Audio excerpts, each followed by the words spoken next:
While most teenagers are worried about homework and bad hair days, Raven can summon demons from another dimension, tear apart entire cities with her mind, and can end the world if someone interrupts her reading time. So yeah, she's pretty powerful. Today we're going through Raven's complete story from Demon Princess to Teen Titan. And we're going to start this whole thing from the very beginning because Raven's origin story is absolutely insane. So what makes Raven half demon? Well, her dad is a Trigon, a literal demon who rules an entire world of fire and darkness, and her mom just a regular human. So yeah, Raven got stuck with the worst possible combo, demon powers and human feelings. Now when we first see Raven in flashback, she's tearing apart Jump City with dark magic because she's sick of doing evil stuff for her dad. Robin sees her destroying everything and thinks, hey, maybe I can convince this terrifying demon girl to join our superhero team. Smart move, Robin. But here's the thing, every time Robin tries to talk to her, Raven just throws a random object at his head. So Robin gets mad and yells at her to stop, then immediately feels bad and asks nicely instead. And somehow this actually works. Say,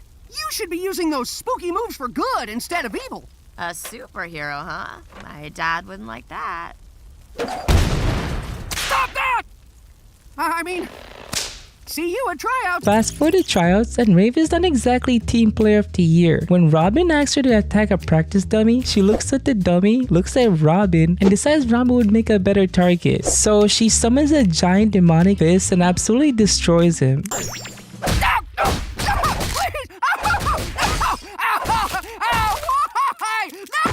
How was that? Ha. Yeah, she definitely failed that test. But things gets worse when Robin better heroes like Kid Flash kicked him out of the team for losing his temper too much. So now Raven's homeless again, literally. Her demon dad kicked her out for not being evil enough, and she ends up living in the streets with Robin, Beast Boy, Starfire, and Cyborg. Here's where it gets interesting though. When the team of rejects decide to take back Titan's Tower, Raven's the only one who opens portals to sneak them inside. She's also the one who helps give Robin his new look, using her magic to ditch his ridiculous old costume. And when Robin feels like a failure, Raven actually encourages him, telling him that at least when he gets angry, he's not a pushover. You don't have to rub it in. Only a wimp would let someone kick them out of their own home. That's enough, guys. And don't forget, he lets that fool flush them wet wipes down his pipes. Those are my wet wipes! And there is no such thing as a flushable wipe! So yeah, Raven went from destroying cities for her evil dad to helping a bunch of misfits become the real Teen Titans. And she found her place with people who were just as weird and rejected as she was. But just when you think everything's going great, guess who decides to crash the party? So remember how I said Raven's dad is the worst? Well, in Dog Hand, he proves it by showing up at Titan's Tower uninvited. But here's the weird part, instead of immediately trying to destroy everything like a normal evil demon dad, Trigon decides to be sneaky about it. This guy literally shrinks himself down and pretends to be a cool, supportive father. He starts handing out gifts to all the Titans like some twisted Santa Claus. Robin gets super strength, Starfire starts talking like a weird teenager, Beast Boy even turns into goofy things like a beanbag, and Cyborg gets a dog for a hand. Seriously, you have no idea what a wiener my dad can be. Dude, you got it twisted. Your old man's straight up the bomb. Why are you talking like that? How are you talking like that? Your dad gave her the power to speak like an Earth teen. Ah! Yeah, that's not suspicious at all. But Raven knows what's up. While everyone else is having fun with their new powers, she's standing there looking like she wants to disappear into the floor. Then Trigon tells her to use her dark magic to prove she's on his side, basically asking her to betray her friends right in front of them. I'm so proud. The only thing left to do is kill all your friends. Kill us! Kill us! You can, like, totally do it. Yeah, wait, what? I'd like to first make an example out of one. I suggest Beast Boy. To force the others to swear their allegiance, then eradicate them anyway. Here's where Raven shows how awesome she really is. Instead of doing what Daddy's Darius wants, she used the exact same powers he gave the other Titans against him. She traps Trigon in his own portal and sends him back to his fire dimension where he belongs. So yeah, Raven literally chooses her friends over her own father, which is pretty incredible when your dad can destroy entire worlds. But unfortunately for Raven, standing up to Trigon wasn't just the beginning of her problems. Now you might think having demon powers would be pretty cool, but But for Raven, it's basically like having a nuclear bomb for a sneeze. Even the tiniest thing can make her magic go completely crazy. Like in the episode Colors of Raven, Raven touches this magical mirror thing and suddenly splits into 5 different versions of herself, each one representing a single emotion. And let me tell you, this is absolute chaos. Pink Raven is bouncing off the walls like she drank 50 energy drinks, being way too happy about everything. Red Raven is basically the Hulk, but angrier, smashing everything in sight. Gray Raven is hiding in corners because she's literally made of pure fear. Orange Raven is so lazy she won't even move. She just lies on the floor like a sleepy cat. And Purple Raven, she really seems to like Beast Boy, if you know what I mean. Uh-oh.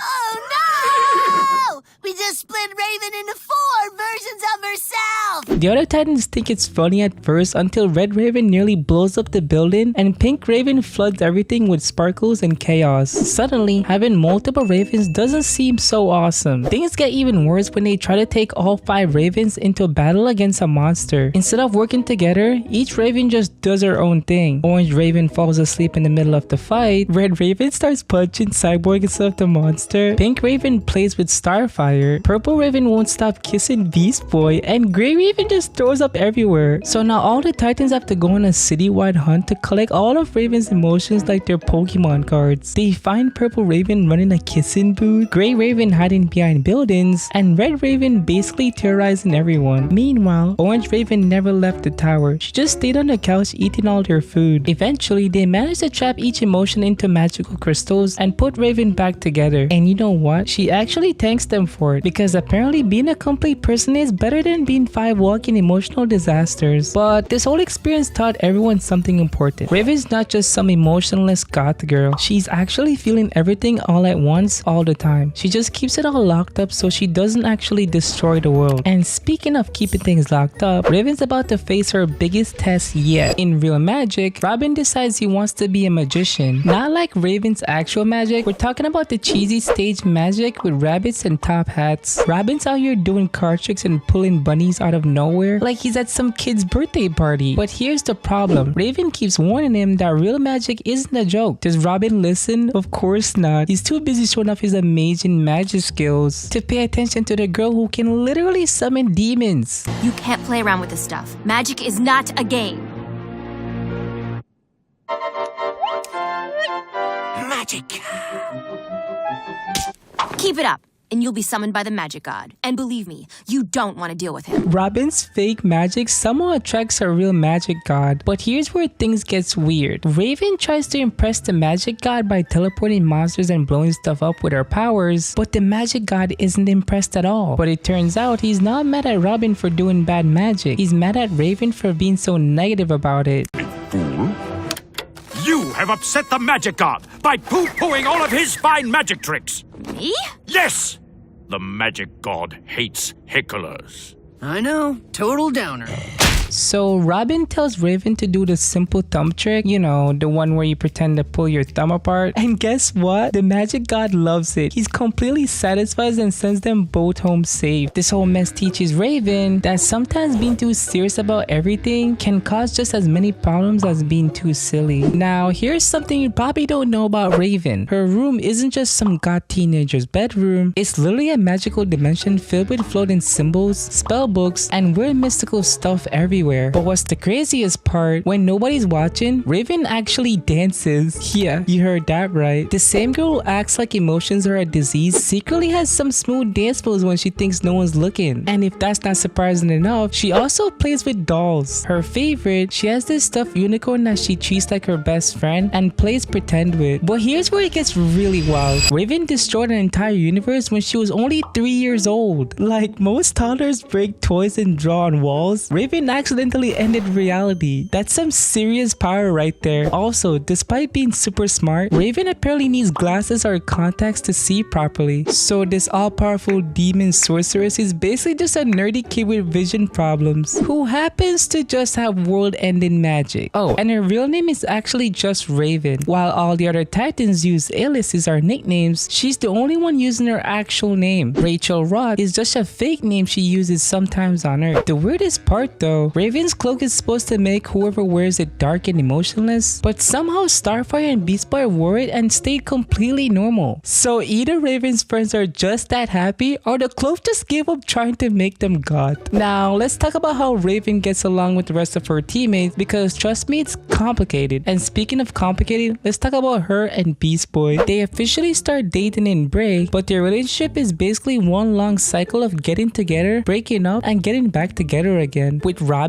Raven thinks he's an annoying control freak who takes himself way too seriously. And honestly, she's not wrong. She literally says he's her least favorite teammate, but when push comes to shove, she still saves his life because that's what teammates do. Starfire is basically Raven's polar opposite. She's cheerful, huggy, and way too interested in Earth culture, but somehow they're best friends, probably because Starfire is the only Titan who doesn't actively annoy Raven on purpose. And Cyborg, he's like that annoying big brother who keeps trying to get you to eat meatballs and join his stupid games. Raven spends most of her time either ignoring him or using her powers to shut him up, but deep down, she actually cares about the guy. Basically, the Teen Titans are like a really dysfunctional family, and Raven is the god teenager who pretends she doesn't care but would probably destroy anyone who tries to hurt them. Overall, Raven's story shows us way more than just a half demon with anger issues. She's proof that you don't have to let your family problems define who you become. Yeah, her dad is literally the worst villain in any dimension, and yeah, she could accidentally destroy the world if she has a bad day, but she chooses to use her powers to protect people instead of hurting them. But because you watched all the way to the end, on your way out, check out our entire story of Starfire, because trust me, her origin story is just as crazy.